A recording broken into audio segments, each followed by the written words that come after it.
大家好，又嚟到高模1分鐘烹飪廚房。今日煮個蝦仁薯仔番茄燴飯，材料有：首先不一盒醋米，加水浸1個鐘，再將啲水倒走，重新洗過，之後放入電飯煲煮，普通煮飯模式得啦。20至25分鐘之後再攞佢出嚟。之後我哋就嚟煮熟呢個薯仔啦。水滾之後就撈起佢。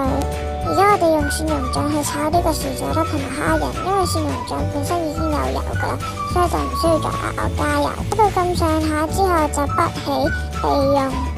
之後唔使洗鑊，直接落半熟嘅醋米炒兩炒之後再加雞湯，跟住之後就冚蓋。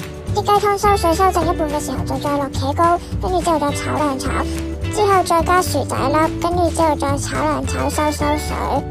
之後抿平佢，跟住喺上面再加蝦仁，之後冚蓋焗5至10分鐘。蝦仁薯仔番茄燴飯咁就搞掂啦。新鮮出爐。